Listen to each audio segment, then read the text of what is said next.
ఆంధ్రీకరించడం ప్రారంభించిన తిక్కన సోమయాజి మొదలైన వారికి మార్గదర్శకుడై మహాభారతాన్ని ఇలా ఆంధ్రీకరించవచ్చు అన్న మార్గాన్ని తెలియచేస్తూ తరువాతి కాలంలో ఆంధ్రదేశంలో వచ్చినటువంటి అనేక రకములైనటువంటి రచనా ప్రక్రియలకు కావలసినటువంటి విధి విధానములకు కావలసిన సౌకర్యాన్ని మహాభారతంలో తాను ఆంధ్రీకరించినటువంటి భాగంలో చూపిస్తూ మీకు నేను అక్కడక్కడ దానికి సంబంధించిన విశేషాల్ని చూపిస్తాను. ఇప్పుడు నేను కేవలం నన్నయ్య గారి కవిత్వంలో ఆదికవి శబ్దం ఎలా అన్వయం అవుతోంది అని ఉదాహరణలు చూపించడం కన్నా ఆదిపర్వ ప్రసంగంలోనే నేను మీకు అక్కడక్కడ అటువంటి ఉదాహరణలు చూపించే ప్రయత్నం చేస్తాను. ఆయన ఈ భారతాన్ని ఆంధ్రీకరించారు. ఈ ఆంధ్రీకరించే ప్రయత్నాన్ని ప్రారంభించడంలో వచ్చినటువంటి మొదటి పర్వమే ఆది పర్వము. ఆది అన్న శబ్దమునకే మొదలు అని పేరు. సంస్కృత భారతమునందు కూడా వ్యాస భగవానుడు రచించినటువంటి భారతంలో మొదటి పర్వం ఆది పర్వమే. ఆ పర్వాల పేర్లు అలాగే ఉన్నాయి. అలాగే ఉంచి అలాగే ఆంధ్రీకరించి తీసుకొచ్చారు. అందులో ఆదిపర్వ ప్రారంభంలో అంటే మహాభారతము ఆంధ్రీకరించడము ప్రారంభం చేస్తున్న సమయంలో నన్నయ్య గారి యొక్క నోటి నుంచి వచ్చిన మొట్టమొదటి పద్యం. ఆ పద్యాన్ని ఆయన తెలుగులో రచించలేదు.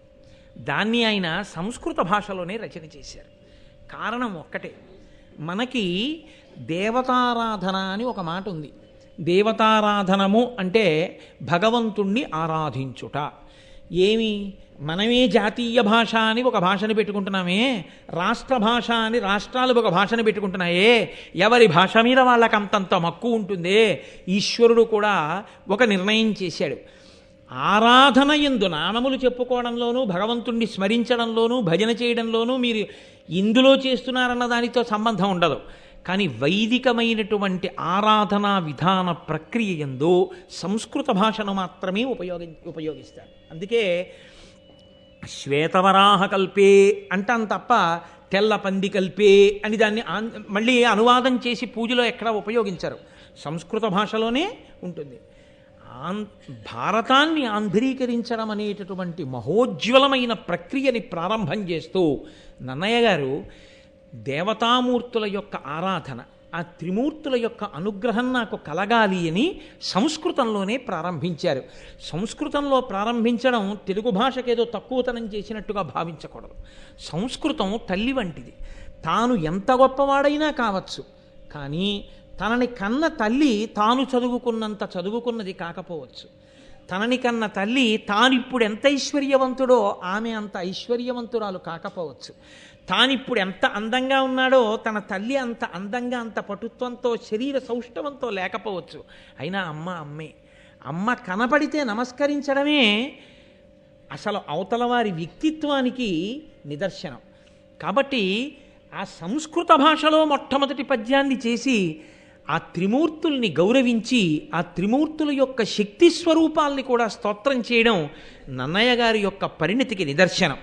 కాబట్టి ఆయన మొట్టమొదటి పద్యాన్ని ప్రారంభం చేస్తూ శ్రీవాణీ గిరిజాశ్చిరాయ దదతో వక్షో ముఖాంగేషు ఏ లోకానాం స్థితిమావహంత విహతాం స్త్రీపుంసయోగోద్భవాం తే వేదత్రయమూర్తయస్త్రిపురుషా సంపూజితావస్సురైః భూయాసు పురుషోత్తమాంబుజభవ శ్రీకంధరాశ్రేయసే అంటూ మొదలుపెట్టారు.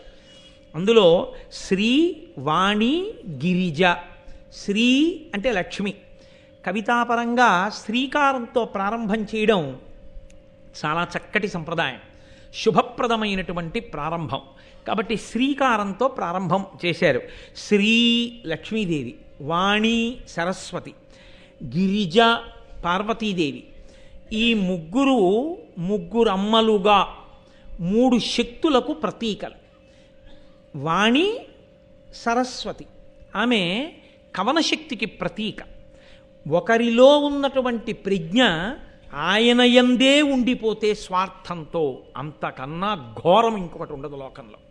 అందుకే నీరు నిలబడితే వాసన వస్తుంది. ప్రజ్ఞ తనలోనే ఉండిపోయి తన యందే ప్రకాశించి తనతో అంతరించిపోతే అంతకన్నా ఘోరమైన నేరం ఇంకొకటి లేదు. సరస్వతి నది ప్రవహిస్తుంది. ప్రవహించడానికి ఏ పారితోషికాన్ని ఏ ప్రతిఫలాన్ని కోరకూడదు. ఎవరి నుండి ప్రవహించాలని అడిగారు. పురుష సూక్తం చేస్తూ వేదంలో బ్రాహ్మణోస్య ముఖమాసీత్, వేదం చదువుకునేటటువంటి వాడు బ్రాహ్మణుడు. ఆ బ్రాహ్మణుడు ప్రయత్నపూర్వక పేదరికాన్ని అనుభవించమని చెప్తోంది వేదం. బ్రాహ్మణుడు నిరాడంబరమైనటువంటి జీవితాన్ని గడపాలి తప్ప ఎన్ని తనకి కలిసి వచ్చినా ఐశ్వర్యమే కూడినా ఎంతవరకు అవసరమో అంతవరకు తప్ప అంతక మించి భోగ లాలసతో కూడినటువంటి జీవితము బ్రాహ్మణులకు ఉండరాదు. బ్రాహ్మణుడి యొక్క జీవితం ఒక్కరోజు ఎలా ఉంటుందో వైదికమైన బ్రాహ్మణ జీవనం ఉన్న వాళ్ళ జీవనం మీరు చూస్తే మీరు తెల్లబోతారు. దాదాపుగా 70 సంవత్సరాల పైచిలుకు వచ్చినటువంటి కృష్ణావధానులు గారు తన జీవితం మొత్తం మీద చొక్కా వేసుకున్న సందర్భం 3 పర్యాయములని నేను అనుకుంటున్నాను. 3 సార్లు చొక్కా వేసుకున్నారు. అంతకు మించి ఆయనకి చొక్కా వేసుకోవడం ఎప్పుడు రాదు. అంటే ఎంత నిష్ఠాగరిష్ఠులై వాళ్ళు జీవితాన్ని గడిపారో మీరు చూడండి.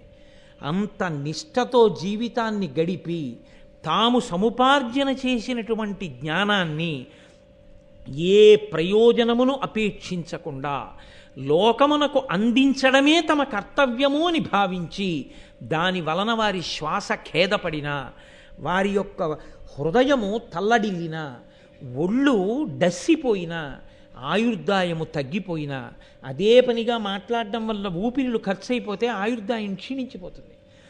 ఆయుర్దాయమే క్షీణించిపోతోందని తెలిసినా దేని కొరకు మాట్లాడాలి అని అడిగారు. నీలో ఉండిపోయి విద్య నశించి నువ్వు మరణించే కన్నా నీ ఆయుర్దాయము తగ్గిపోయినా నువ్వు 10 మందికి బోధ చేసి జీవితాన్ని విడిచిపెట్టే, దానివల్ల నువ్వు ధన్యుడవైపోతావు. కాబట్టి త్యాగముతో జీవించు, స్వార్థముతో బ్రతకవద్దు.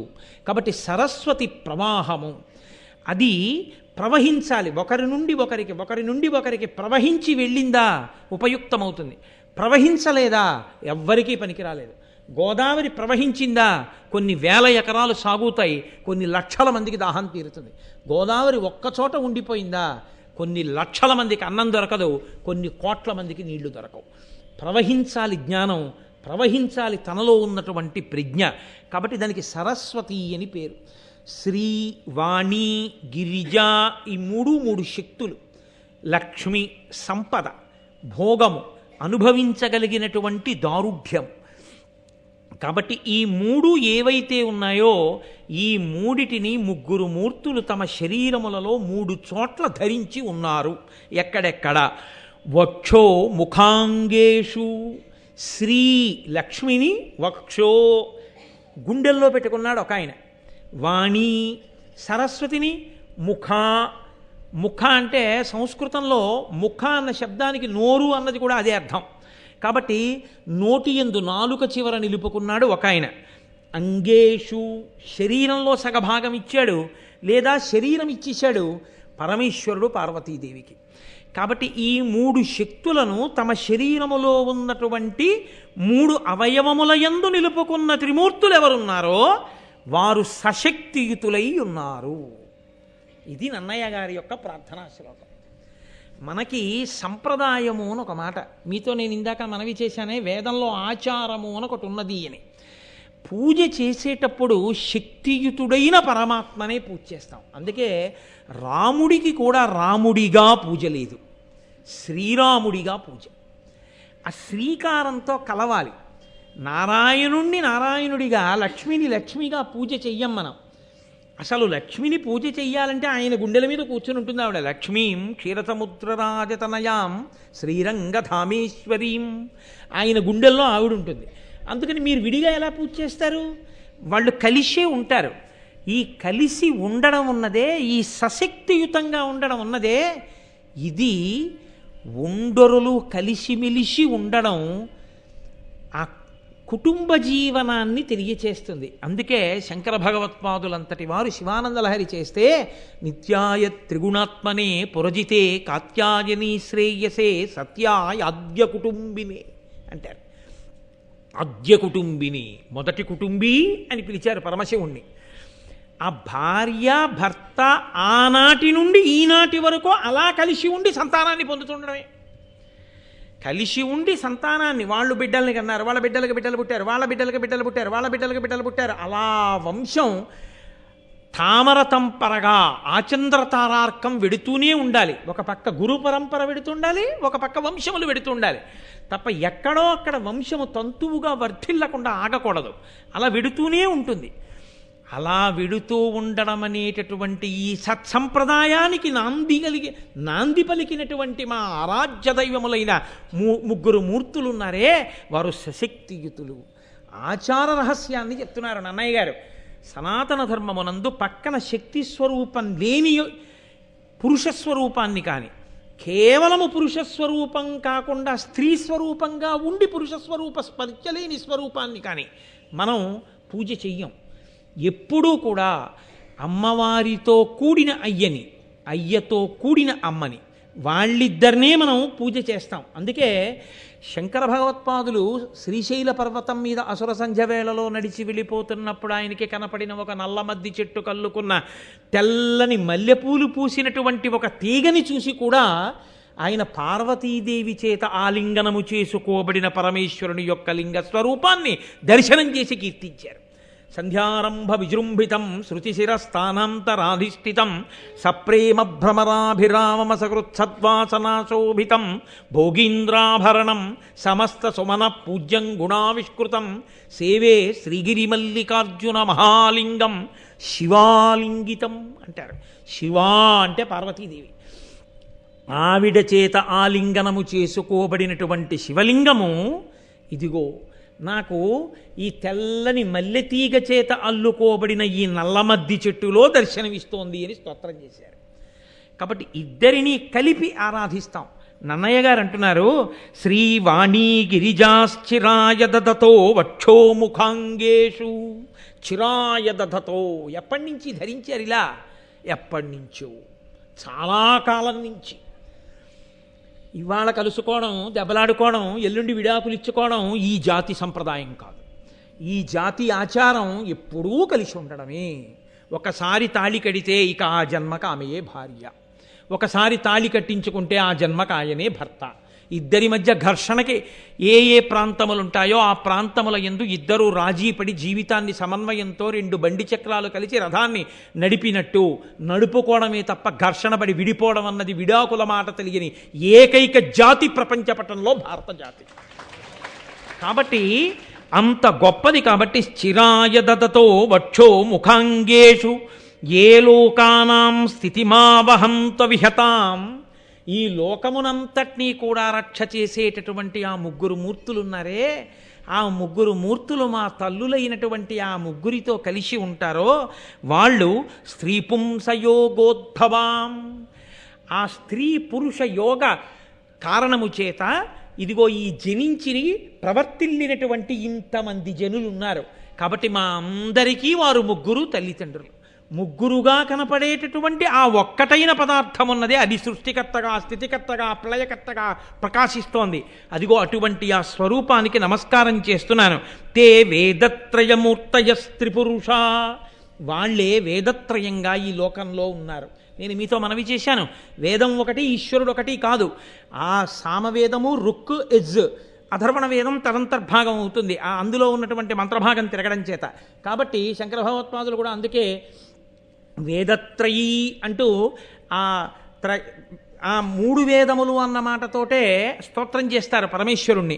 కాబట్టి ఆ మూడు వేదములుగా లోకంలో ఉన్నటువంటి సామవేదము, ఋగ్వేదము, యజుర్వేదము ఏ ఉన్నాయో ఆ వేదముల రూపమైనటువంటి ఆ పరమేశ్వరుడి యొక్క రూపములైన బ్రహ్మ విష్ణు మహేశ్వరుల్ని వారు పురుషోత్తమాంబుజభవ శ్రీకంధరా శ్రేయసే. వాళ్ళు నిరంతరము మాకు శ్రేయస్సు కల్పించుగాక. నాకు అనలేదాయన.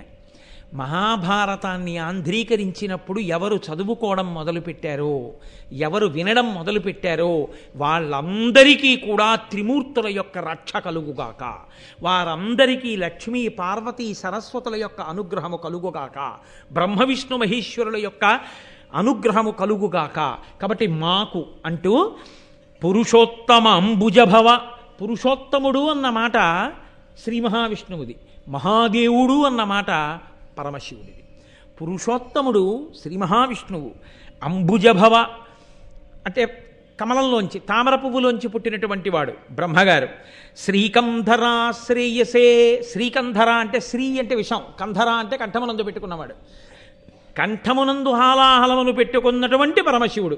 శ్రేయసే మాకు సమస్త అభ్యున్నతులను కృపచేయుగాక. పరమేశ్వరుడు కంఠమునందు హాలాహలాన్ని పెట్టుకోవడం కూడా లోకాల్ని రక్షించడానికి. తండ్రి కొడుకు కష్టం పడుతుంటే ఆ కష్టాన్ని తన నెత్తి మీద వేసుకున్నట్టు మహానుభావుడైనటువంటి పరమేశ్వరుడు ఈ లోకములకంతటికి తండ్రి కాబట్టి హాలాహలోత్పాదనము చేత లోకములన్నీ తల్లడిల్లితే తాను హాలాహలాన్ని పుచ్చుకున్నాడు. కాబట్టి ఆ శ్రీకంధరుడైనటువంటి పరమశివుడు, పురుషోత్తముడైనటువంటి విష్ణుడు, అంబుజభవుడైనటువంటి బ్రహ్మ మాకు శ్రేయస్సులను కూర్చుగాక అని ప్రారంభం చేసి రాజరాజ నరేంద్రుడి మీద మహాభారతాన్ని ఆంధ్రీకరించడానికి కారకుడైన వాడు కనుక రాజరాజ నరేంద్రుడి మీద ఆయన ఒక పద్యాన్ని చెప్తున్నారు. కాదు కాదు, ఇందులో ఒక చమత్కారం ఉంది. మనకి సాహిత్యం అంతా కూడా, సాహిత్యము అంటే భగవన్నామ స్పర్శలేని సాహిత్యం ఏదుందో ఆ సాహిత్యాన్ని మన వాళ్ళు అంగీకరించారు. అందుకే పోతన గారు భాగవతాన్ని ఆంధ్రీకరిస్తూ ఓ మాట అంటారు, హరినామ స్పృహలేని కావ్యము విచిత్రార్థాన్వితంబయ్యు శ్రీకరమయ్యుండదయోగ్య దుర్మదనత్కాకోల కర్తాకృతిని అంటారు.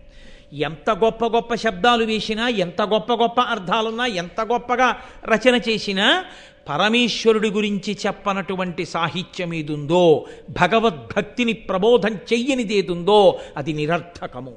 అది తద్దినం పెట్టినటువంటి రేవులకి కాకులెళ్ళినట్టు వెళ్ళేటటువంటి వాళ్ళకి పనికొస్తుందేమో కానీ హరినామ స్తుతి చేయు కావ్యము సువర్ణాంభోజి హంసావళీ సురతిభ్రాజితమై మానస సరస్ఫూర్తిన్ వెలుంగొందు. మానస సరోవరానికి ఎవరెడతారు? పాపాలు పోగొట్టుకుందామనుకునేటటువంటి జిజ్ఞాసువులైనటువంటి మహాభక్తులైన వాళ్ళు వెళ్ళి మానస సరోవరంలో స్నానం చేసినట్టు హంసలు మానస సరోవరంలో ఉండేటటువంటి నీటి మీద తేలియాడి తామరతూండ్లు తిని ఆడుకున్నట్టు హరినామస్తుతి చేసినటువంటి కావ్యములను ఎవరు చదువుకుంటారు అంటే హరిని చేరుకుందాం అనుకున్నటువంటి వాళ్ళు చదువుకుంటారు. హరినామ స్పర్శలేని సాహిత్యం తద్దినం పెట్టే రేవు, అక్కడ అటువంటి సాహిత్యాన్ని చదువుకోవడం అటువంటి రేవుకి వెళ్ళినటువంటి కాకుల వంటి వారు చేసే పని అంటారు పోతన గారు. కాబట్టి మహానుభావుడు పైన దేవతలను నేను స్తోత్రం చేశాను. ఒకరేమో వ్యాస భగవానుడు చంద్రవంశాన్ని వర్ణించాడు మహాభారతంలో, వాల్మీకి మహర్షి సూర్యవంశాన్ని వర్ణించారు రామాయణంలో. సూర్యవంశాన్ని చంద్రవంశాన్ని రెండు వంశాల్ని వర్ణించి మనకి ధర్మాన్ని నేర్పినటువంటి వాళ్ళు వ్యాసుడు వాల్మీకి. వ్యాసుడు వాల్మీకి ఇద్దరు సూర్యచంద్రుల్ని ప్రస్తుతి చేశారు. ఆ సూర్యచంద్రులే రాత్రి పగలు ఉంటారు. సూర్యచంద్రుల్ని ప్రస్తుతి చేసినటువంటి వ్యాస వాల్మీకులు మన సాహిత్యానికంతటికీ కూడా రెండు కళ్ళ లాంటి వారు.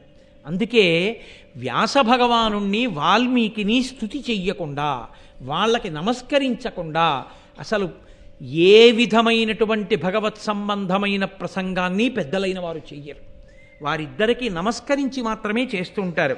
కాబట్టి నేను ఈ మహాభారతంలో చంద్రవంశాన్ని వర్ణించబోతున్నాను. వ్యాస భగవానుడు అందించినటువంటి చంద్రవంశం అది. కాబట్టి నేను ఇప్పుడు చంద్ర సంబంధమైన కీర్తన కూడా చెయ్యాలి.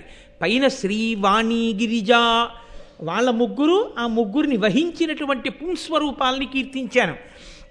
అందుకని రాజరాజ నరేంద్రుణ్ణి అడ్డుపెట్టి రాజ శబ్దం చంద్రుణ్ణి చెప్తుంది. రాజా అంటే చంద్రుడు. అందుకని ఆ చంద్రుణ్ణి కీర్తించడానికి, చంద్రవంశాన్ని కీర్తించడానికి నన్నయ్య గారు రాజకులైక భూషణుడు రాజమనోహరుడు అన్యరాజ తేజోజయశాలి శౌర్యుడు విశుద్ధ యశరదిందు చంద్రికారాజిత సర్వలోకుడు అపరాజిత భూరి భుజా కృపాణ ధారా జలశాంత శాత్రవ పరాగుడు రాజమహేంద్రుడు నతిం. రాజమహేంద్రుడు ఆయన రాజమహేంద్రపురాన్ని ఇప్పుడు మనం రాజమండ్రి అంటున్నాం. ఆ రాజరాజ నరేంద్రుడు ఆ చాళుక్య వంశానికి చెందినటువంటి వాడు. మనం ఇప్పుడు రాజమండ్రి అని పిలువబడేటటువంటి నగరాన్నే రాజధానిగా చేసుకుని పరిపాలన చేసినవాడు. ఆయన్ని స్తోత్రం చేస్తూ రాజకులైక భూషణుడు, రాజులు అనిపించుకున్న వాళ్ళందరిలోకి కూడా గొప్ప గొప్పవాడిగా కీర్తింపబడినవాడు కాదు, రాజకులైక భూషణుడు అన్నది పైకి చంద్రుడికి సమన్వయం. కాబట్టి రాజమనోహరుడు, రాజులందరిలోకి కూడా చాలా మనోహరమైనటువంటి స్థితిని పొందినటువంటి వాడు. అన్య రాజ తేజో జయశాలి శౌర్యుడు, మిగిలిన రాజులందరినీ కూడా జయించినటువంటి వాడు, గొప్ప శౌర్యము కలిగిన వాడు రాజరాజ నరేంద్రుడు. విశుద్ధ యశశరదిందు చంద్రికారాజిత సర్వలోకుడు, శరత్కాలంలో ఉండేటటువంటి చంద్రబింబాన్ని పరిణిత చంద్రుడు అని పిలుస్తారు. బాగా ప్రకాశవంతంగా ఉంటుంది వెన్నెలతోటి. అటువంటి చంద్రుడు ఎలా ఉంటాడో రాజులందరిలో రాజరాజ నరేంద్రుడు అంత గొప్పవాడు. అపరాజిత భూరి భుజాకృపాణ ధారాజల శాంత ఛాత్రవపరాగుడు, ఆ రాజరాజ నరేంద్రుడు పట్టుకున్నటువంటి ఆయన యొక్క ఖడ్గధారల చేత కారినటువంటి రక్తధారల చేత శత్రువుల యొక్క ఉద్రేకమనబడేటటువంటి ధూళి అణిగిపోయినటువంటి వాడు. ధూళి ఎగురుతోందనుకోండి, భూమి మీద పెద్ద వర్షం పడిందనుకోండి, ఆ నీటి ధార చేత కొట్టబడి ధూళంతా అణిగిపోతుంది. అలా శత్రువులైన రాజులు పైకి లేస్తుంటే రాజరాజ నరేంద్రుడి చేత కత్తి పట్టుకుని యుద్ధభూమికి వెళ్ళి ఆ కుత్తుకలు తెగటార్చి ఆ నేల రాలిపోయేటట్టుగా శత్రువులందరినీ దునుమాడితే ఆ కత్తి నుంచి కారినటువంటి ఆ ధారల చేత శత్రువులనేటటువంటి ధూళి అణిగిపోయేటట్టుగా చేయగలిగినటువంటి పరాక్రమశాలి అయిన రాజరాజ నరేంద్రుడు. రాజమహేంద్రుడున్నతిన్, అటువంటి వాడు రాజరాజు. ఆ రాజరాజ నరేంద్రుడిని కీర్తించి విమలాదిత్యతనూజుడు, విమల విచారుడు, కుమార విద్యాధరుడు, ఉత్తమ చాళుక్యుడు, వివిధాగమ విహితశ్రముండు, ఉరుకాంతిన్. ఆయన చూడగానే చంద్రుణ్ణి చూస్తే ఎంత సంతోషం కలుగుతుందో తన శరీరకాంతి చేత రాజరాజ నరేంద్రుణ్ణి చూసిన వాళ్ళకి కూడా అంత సంతోషం కలిగేదిట. ఆయన విమలాదిత్యుడికి కుందవాంబ అనబడేటటువంటి స్త్రీకి కలిగినటువంటి వాడు, జన్మించినటువంటి వాడు, చాలా పరిశుద్ధమైనటువంటి ఆచారము కలిగిన వాడు. నేను మీతో మనవి చేశాను, పరదేవతానుగ్రహము కలిగిన వాడొకడు జన్మిస్తే తప్ప అటువంటి శక్తి ఉన్నవాడిని గుర్తించి ఆంధ్రీకరింప చెయ్యడం కూడా సాధ్యం కాదు, అంత తేలికైన విషయమేం కాదు అని. కాబట్టి కుమార విద్యాధరుడు, ఉత్తమ చాళుక్యుడు. సుబ్రహ్మణ్యేశ్వర స్వామి వారు దేవసేనకంతటికి అధిపతి అయి రాక్షసుల్ని ఎలా దునుమాడతాడో అలా అటువంటి పరాక్రమము కలిగి శస్త్రాస్త్ర విద్యా నైపుణ్యము కలిగినటువంటి వాడైన వాడు. లేదా సుబ్రహ్మణ్యేశ్వర స్వామి వారి ఆరాధనా విధానమునందుండేటటువంటి తంత్రముల యందు నిష్ణాతుడైనటువంటి వాడు. వాళ్ళు గొప్ప శివభక్తులు ఆ చాళుక్యులందరూ. కాబట్టి వివిధాగమ విహితశ్రముండు, అనేకమైనటువంటి ఆగములు తెలిసున్నటువంటి వాడు. అటువంటి రాజరాజ నరేంద్రుడు ఒకానొకనాడు సభలో గొప్ప పండితుల్ని కవుల్ని అందరినీ కూర్చోపెట్టుకుని వాళ్ళతో మాట్లాడుతుండగా సంస్కృతంలో ఉన్నటువంటి భారతం గురించి ప్రస్తావన వచ్చింది. ఆయనకి భారతం వినడం అంటే చాలా ఇష్టం. అందుకని తరచూ భారతంలో ఉన్నటువంటి విశేషాలన్నీ వింటూ ఉండేవాడు. అదే కాదు, మిగిలినటువంటి రామాయణాది కావ్యములను కూడా వింటూ ఉండేవాడు. ఆయన ఆ నన్నయ్య గారిని పిలిచి నన్నయ్య గారితో ఒక మాట అన్నాడు. ఎంత బహుశా నన్నయ్య గారి గురించి మనకి తెలియడానికి భారతంలో నన్నయ్య గారు ఇచ్చినటువంటి ఏకైక పద్యం అదొక్కటే. అది వినా నన్నయ్య గారి గురించి తెలుసుకోవడానికి సాధికారికమైనటువంటి సాక్ష్యములతో కూడినటువంటి ఇతర పద్యములు మీకు కనపడవు ఇందులో.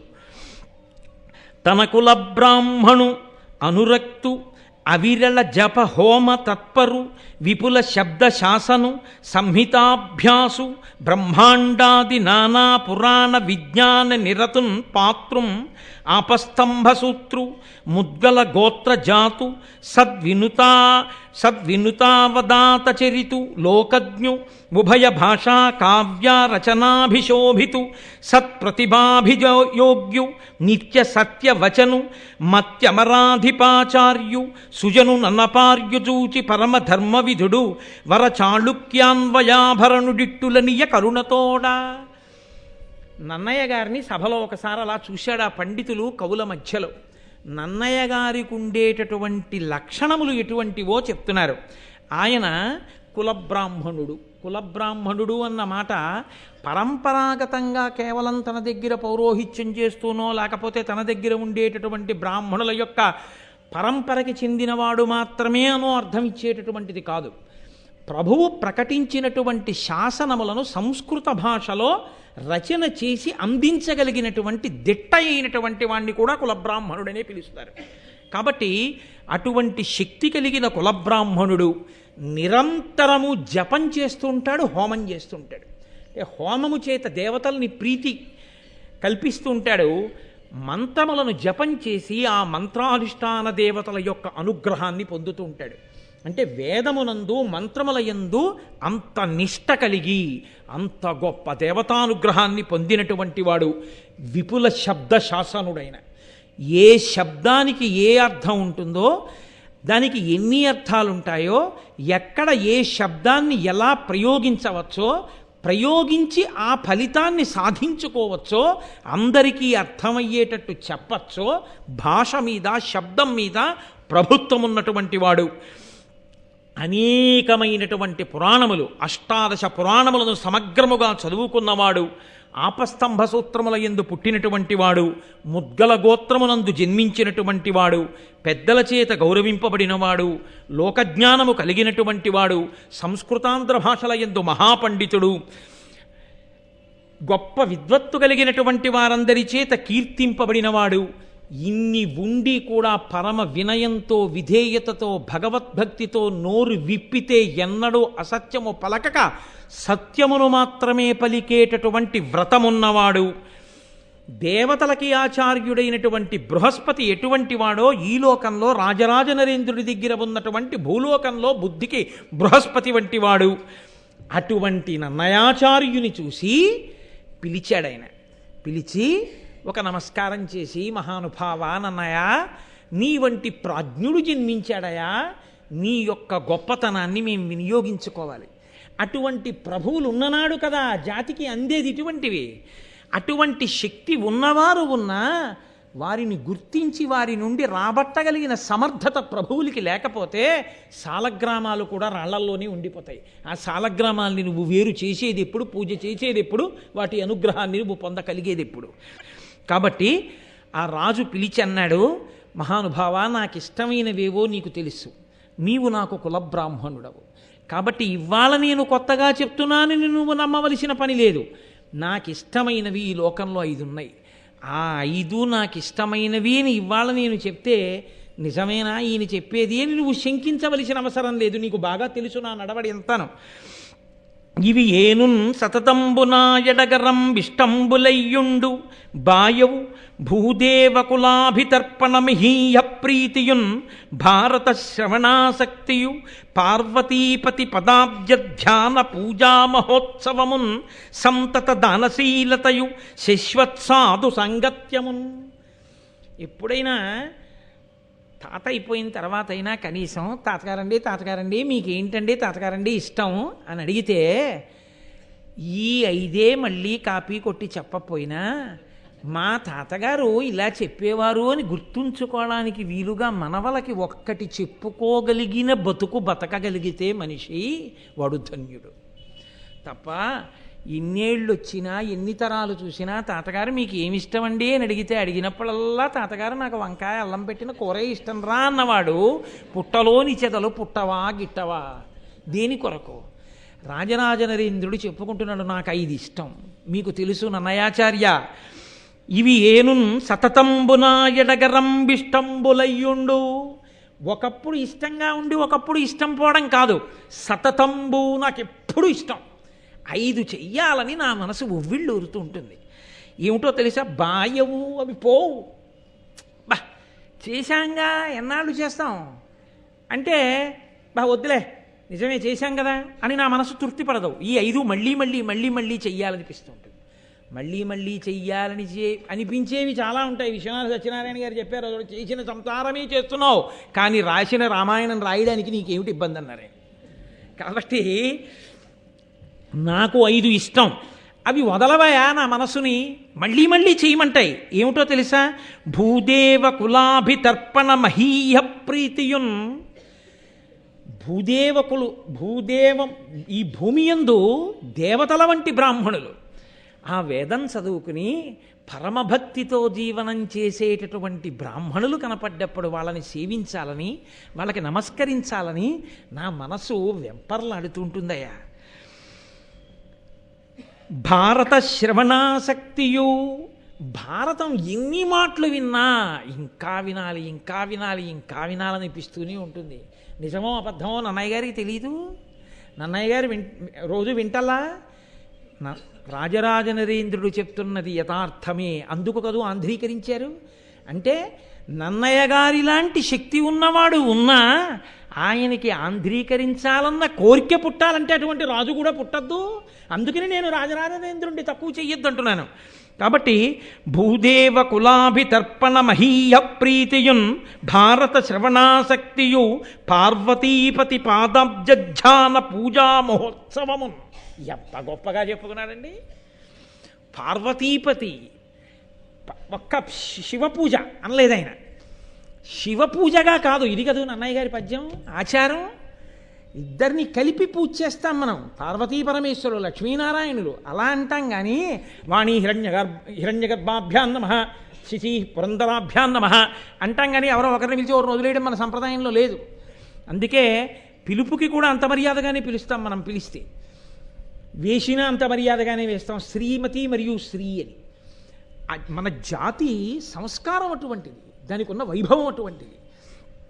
కాబట్టి ఆ పార్వతీపతి ఉన్నాడే, ఆ పార్వతీ పరమేశ్వరుల యొక్క పాదముల వంక చూస్తూ ఆ పాదముల సేవ చూస్తూ గంధం అలదాలన్నా పూజ చెయ్యాలన్నా లలితా సహస్రంతో 1000 పువ్వులు వేసేసి, శివసహస్రంతో 1000 పూజలు వేసేసి 1000 పువ్వులు వేసేసి గంధం అలది కుంకుమార్చన చేసేసి ధూపం వేసేసి ఎన్ని చేసినా అయ్యో ధూపం దగ్గరికి వచ్చేసానా, మళ్ళీ ఎప్పుడు చేస్తాను పార్వతీపతి పూజ, మళ్ళీ సాయంకాలం కూర్చొని చెయ్యాలి అనిపిస్తుందా ఆనన్నయ్య?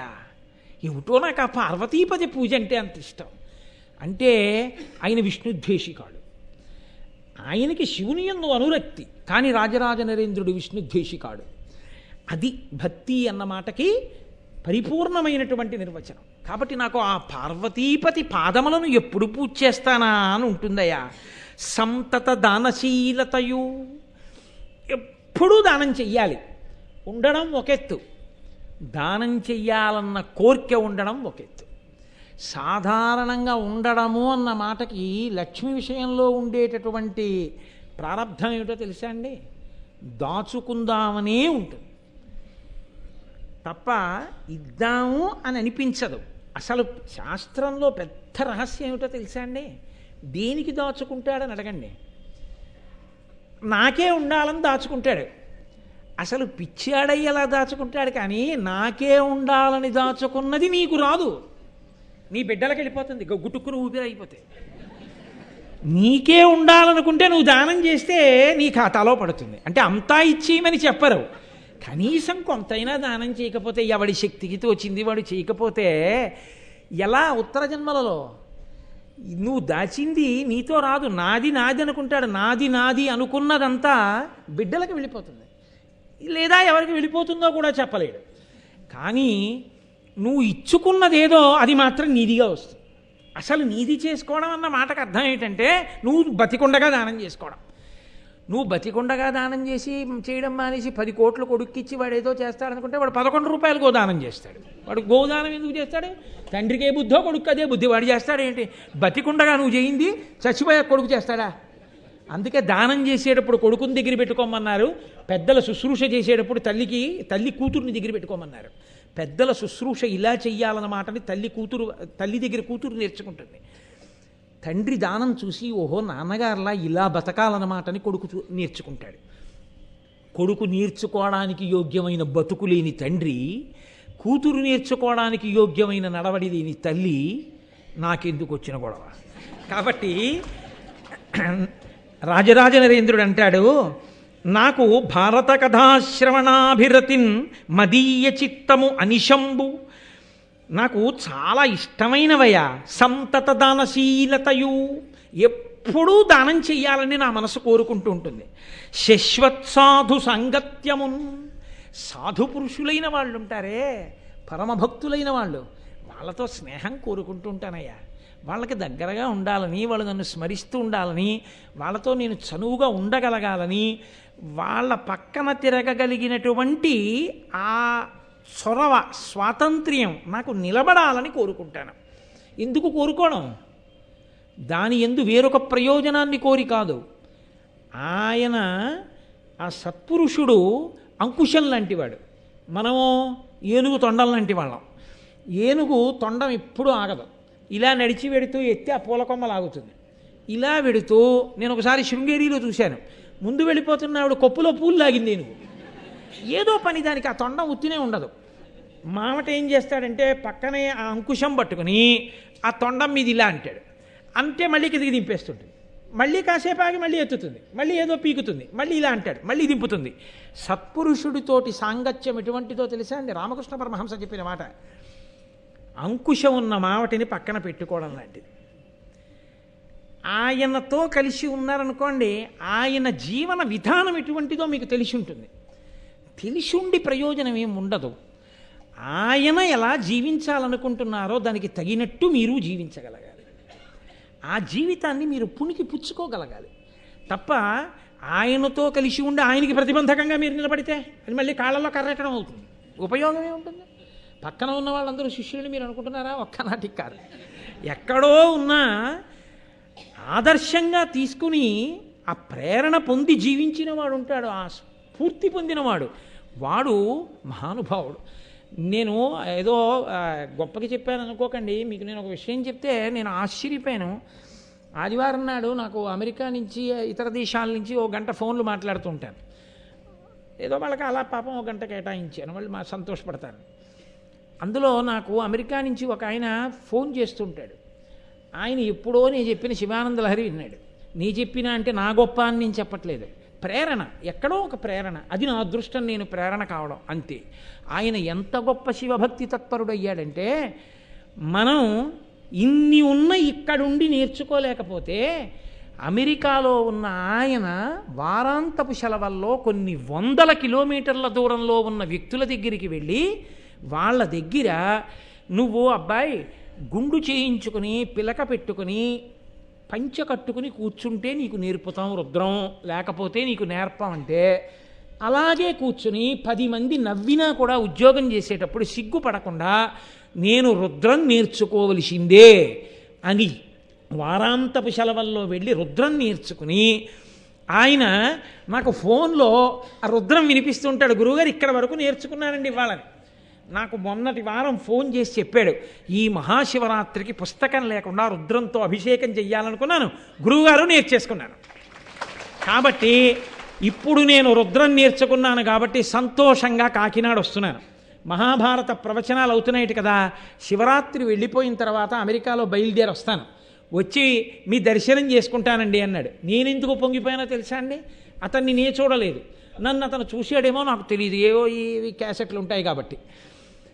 అసలు అంత స్ఫూర్తి పొందిన వ్యక్తిని నేను చూడాలి అని ఈ మహాభారత ప్రవచనాలు పూర్తయ్యే లోపల అతను వస్తున్నాడు అమెరికా నుంచి. ఇదే వేదిక మీద అతనితో రుద్రం చదివించి మీకు వినిపిస్తాను. నేను ఎందుకంటున్నాను ఈ మాట అంటే, ఆ ప్రేరణ, ఆ స్ఫూర్తి ఎక్కడో ఎవరి వలనో ఎవరికో తగులుతుంది.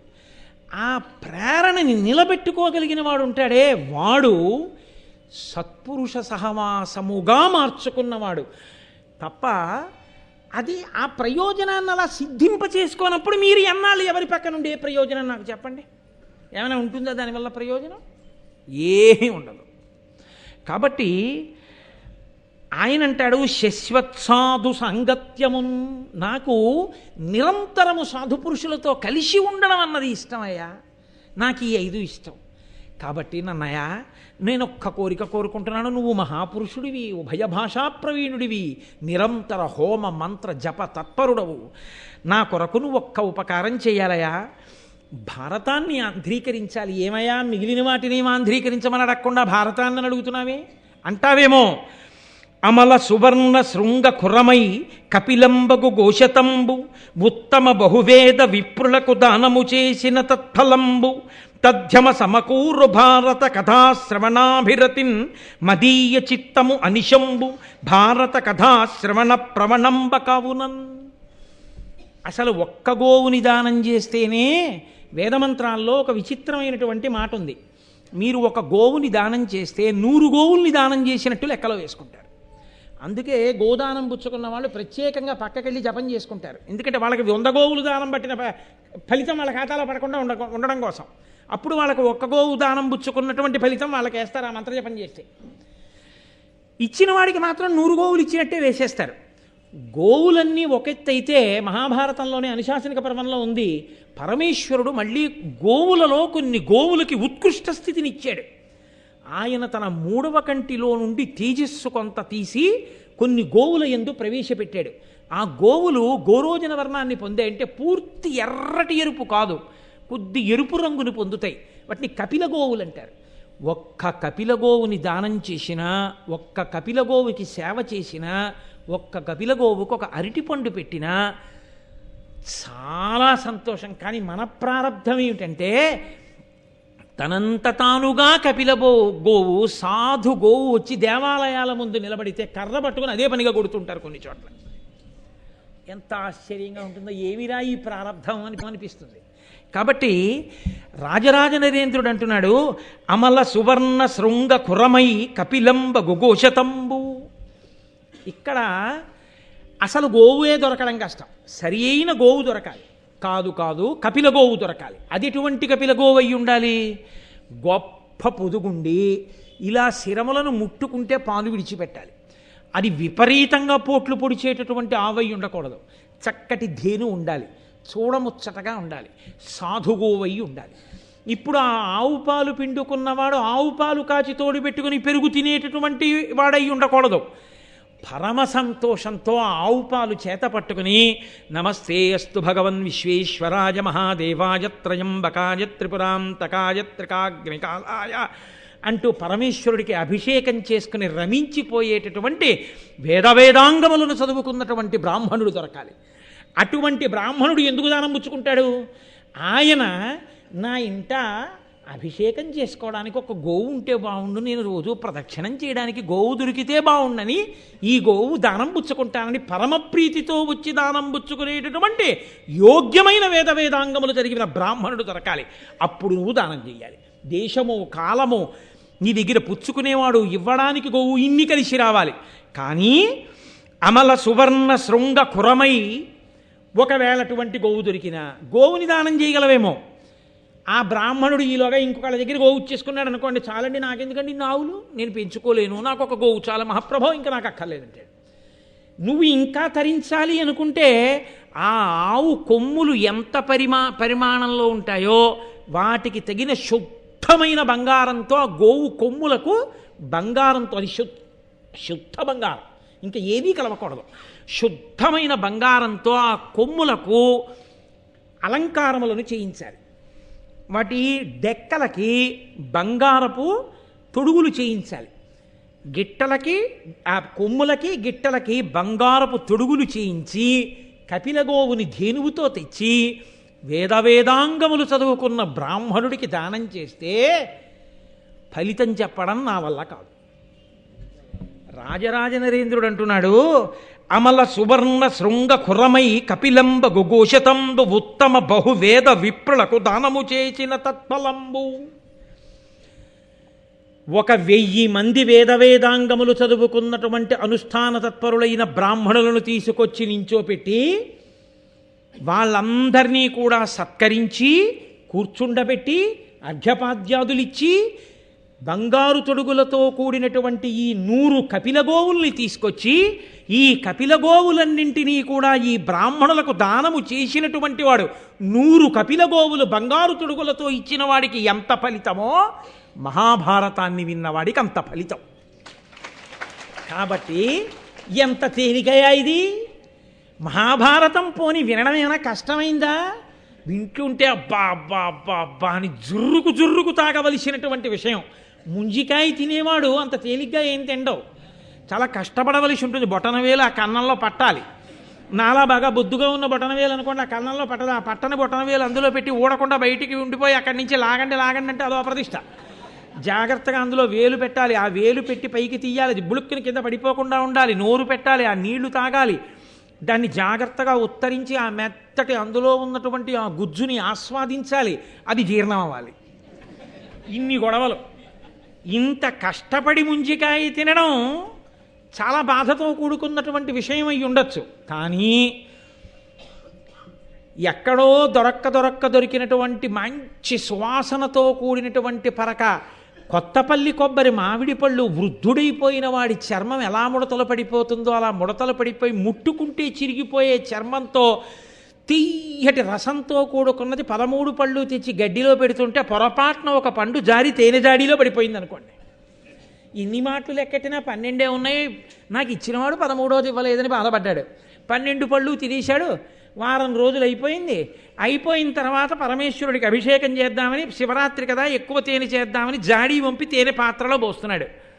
అసలే కొత్తపల్లి కొబ్బరి బాగా ముగ్గిపోయింది, ముడతలు పడిపోయింది, సువాసన పరమతీపి తేనె జాడీలో పడిపోయింది, వారం రోజులు ఉండిపోయింది.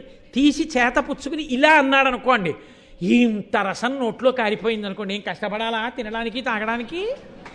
కొత్తపల్లి కొబ్బరి మామిడి పండు జాడీలో తేనె సహిసాలో వారం రోజులు మగ్గినది తీసి తాగడం ఎంత తేలికో, మహాభారత శ్రవణం చేయడం అంత తేలిక. కూర్చొని ఏమంత కష్టం నీకు? ఇంతకన్నా తేలిగ్గా తరించే మార్గం ఉందా? అంత ఫలితం ఇస్తారయా? అటువంటి మహాభారతం సంస్కృతంలో ఉంది, కానీ ఆంధ్ర భారతం లేదు. కాబట్టి నేను అది వినాలనుకుంటున్నాను.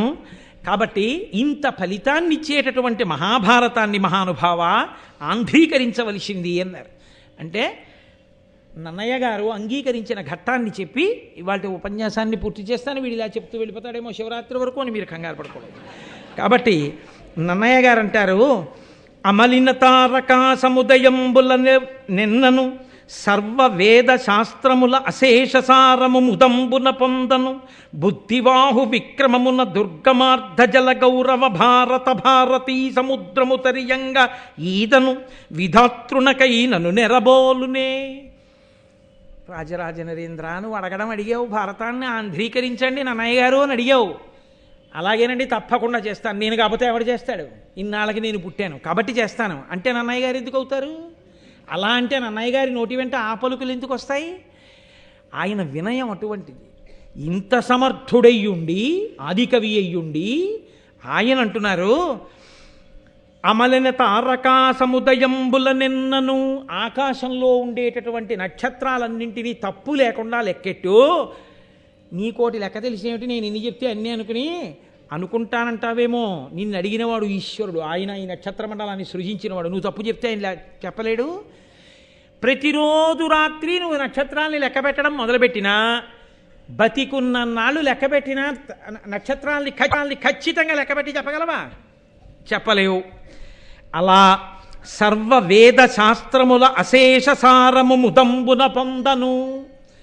వేదముల యొక్క శాస్త్రముల యొక్క సమస్త సారాన్ని నేను పొందేస్తానంటే సాధ్యం అవుతుందా? తేలిగ్గా సంతోషంగా ఇలా కూర్చుంటే నాకు వచ్చేయాలండి అంటే వచ్చేస్తాయా? అలా కుదరనట్టు బుద్ధిబాహు విక్రమమున దుర్గమార్ధ జల గౌరవ భారత భారతీ సముద్రము దర్యంగ ఈదను. బుద్ధిబలం అనేటటువంటి చేతులతోటి మహాసముద్రమైనటువంటి భారతాన్ని ఈదుతానంటే కుదురుతుందా? నీ చేతులకు బలం ఉంటే ఏట్లో ఈదు, నీ చేతులకు బలం ఉంటే చెరువులో ఈదు.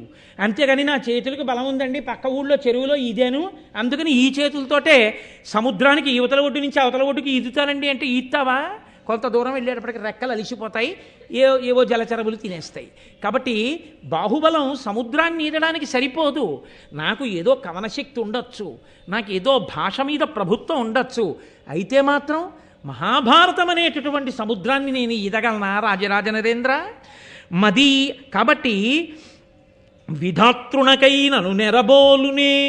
నా వల్ల కాదు అని నేను ఊరుకుంటున్నాను అనుకుంటున్నావేమో. చతుర్ముఖ బ్రహ్మకైతే మాత్రం సాధ్యమయ్యా?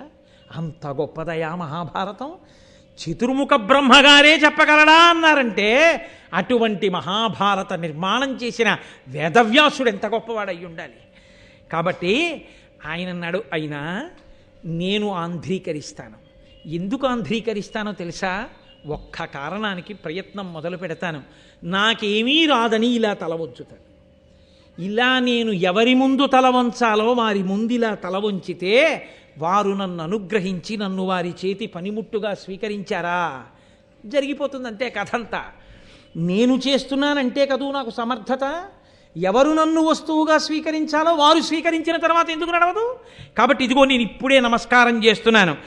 హరి హరాజగజాననర్క షడాస్య మాతృ సరస్వతీగిరి సుతాదిక దేవతాతతికిన్ నమస్కృతి చేసి దుర్భర తపో విభవాధికున్ గురున్ పద్య విద్యకు ఆజ్యున్ అంబురుహగర్భ నిభున్ ప్రచేతసు పుతృభక్తి తలంచుచున్. నేను అదిగో ఆ శ్రీ మహావిష్ణువుకి, హర పరమశివుడికి, అజ బ్రహ్మగారికి, గజానన విఘ్నేశ్వరుడికి, అర్క సూర్యుడికి, షడాస్య ఆరుముఖములు ఉన్నటువంటి సుబ్రహ్మణ్యేశ్వర స్వామి వారికి, మాతృ లక్ష్మీదేవికి, సరస్వతీదేవికి, గిరిసుతాది ఆ పార్వతీదేవికి, దేవతలందరికీ తల ఉంచి నమస్కరిస్తున్నాను. వీళ్ళందరికీ నమస్కరించి పద్య విద్యకు ఆది అయినటువంటి వీరొక మహాపురుషుడికి నమస్కరిస్తున్నాను. ఎవరో తెలుసా? ఆయన ప్రచేతసుని కుమారుడై రామాయణ కావ్యాన్ని లోకానికి అందించిన వాల్మీకి మహర్షి యొక్క పాదార విందములకు నమస్కరించి సూర్యవంశాన్ని వర్ణించి రామాయణ కావ్యాన్ని అందించి లోకానికి ధర్మ ప్రబోధం చేసిన వాల్మీకి మహర్షికి నమస్కరిస్తున్నాను. పద్య విద్య అన్నారు. మనకి ఛందస్సు అద్భుతం. ఇది ఏ ఇతర భాషకి లేదు. ఇది ఒక్క మన భాషలకే, సంస్కృతానికి, తెలుగు ఇటువంటి భాషలకే ఈ మర్యాద ఉన్నది. ఛందస్సు వల్ల ఉండేటటువంటి లక్షణం ఏమిటో తెలుసా అండి? పద్యంగా వస్తేను మీరు ధారణ చెయ్యవచ్చు. మీరు వాక్యముల కింద రాసేశారనుకోండి, ఎన్ని వాక్యములు వ్రాసినా మీరు ధారణ చెయ్యలేరు. ఛందస్సులో పద్యంగా రచన చేశారనుకోండి, మీరు ధారణ చేసేయచ్చు. 4 మాటలు పద్యం వింటే మీకు వచ్చేస్తుంది పద్యం. 10 మాటలు మీరు వాక్యాలు విన్న వాక్యాన్ని యథాతథంగా మీరు పట్టుకోలేరు. అటువంటి పద్య విద్యకు ఆది అయినటువంటి వాడు లోకములకు ఛందస్సుని ఉపయోగించి ధర్మాన్ని జ్ఞాపకం పెట్టుకుని అనుష్ఠించడానికి వీలుగా రామకథని అందించినటువంటి మహాపురుషుడైన వాల్మీకి మహర్షి పాదార విందములకు నేను నమస్కారం చేస్తున్నాను. భారతీ శుభగభస్థిచయంబుల చేసి ఘోర సంసార వికార సంతమసజాల విజృంభము బాచి సూరిచేతో రుచిరాబ్జ బోధనరతుండకు దివ్యు పరాశరత్మజంభోరు హమిత్రుకొల్చి మునుపూజితు భూరి యశో విరాజితున్.